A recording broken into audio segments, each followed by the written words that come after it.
He wasn't a bear. At least not the kind you would expect. And the axe in his hand? It wasn't for firewood. He had been waiting for me, and the footprints in the snow, it wasn't mine. They had been following me the entire time. Hi, my name is Aixa, and welcome to my channel. It all started earlier that morning. The trail was blanketed in fresh snow. The trees were silent, the kind of silence where every breath echoes. He thought it was peaceful, and he thought he was alone. He was wrong. About 10 minutes in, he noticed footprints in the snow. Not animal tracks, boot prints. But they didn't follow the trail straight. They wandered into the trees, crossed back over themselves, looped in strange, aimless circles, as if somebody had been waiting for him. Waiting for him. At first, he thought nothing of it. Then he stopped walking, and he heard it. Crunch. Not his own steps. Another set of footprints. Somewhere off the trail. Crunch. Crunch. They moved when he moved. They stopped when he stopped. At that moment, he didn't understand how strange it was. The trail dipped into a steep gorge, and the snow crunched loudly under his boots. He told himself, there's another hiker. Maybe lost. Maybe out for a walk. So he called out, "Hello?" No answer. Just silence. Then suddenly, running. Footsteps sprinting toward him, straight from the trees. He ran.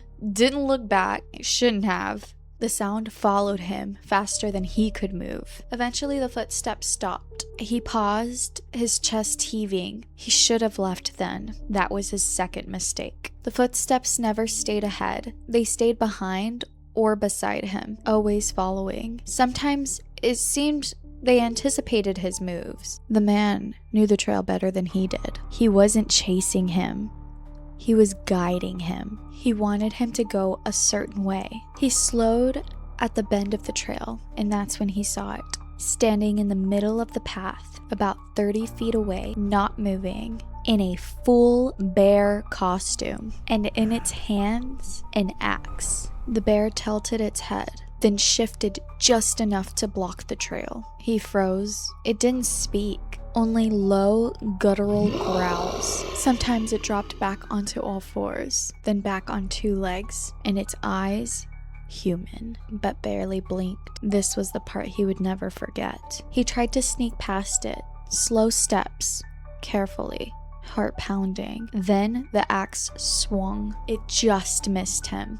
He bolted, and the bear man lunged, grabbed his ankle, so the boy kicked, and the figure recoiled. And he ran all the way back up the trail. He made it out, or so he thought. The next night, he woke up in the middle of the night. A low, guttural growl came right outside the window. He turned towards the window, and the man bear was there, mask and axe in hand. He screamed, as he should. It smashed through the window, grabbed him, and the boy shoved a sharp piece of glass into its arm. The figure yelped and recoiled. The boy ran, dialed 911, and hid in a corner. When the police came, they found axe marks all over the house, but the bear man had vanished. They followed the footprints through the woods, and it led to a tent. Inside were tools, old food wrappers, and decaying remains of cats and dogs. Many of them have been consumed, so the bear man fed mostly on stray animals. But the bear man himself, nowhere to be found. The footprints ended at the camp. For all anyone knew, it was still out there. And sometimes at night when it's quiet, the boy swears he hears snow crunching, and he wonders, is it still following me?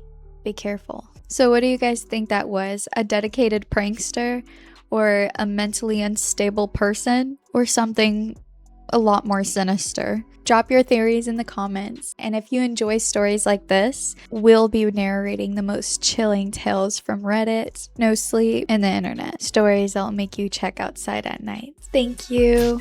Bye.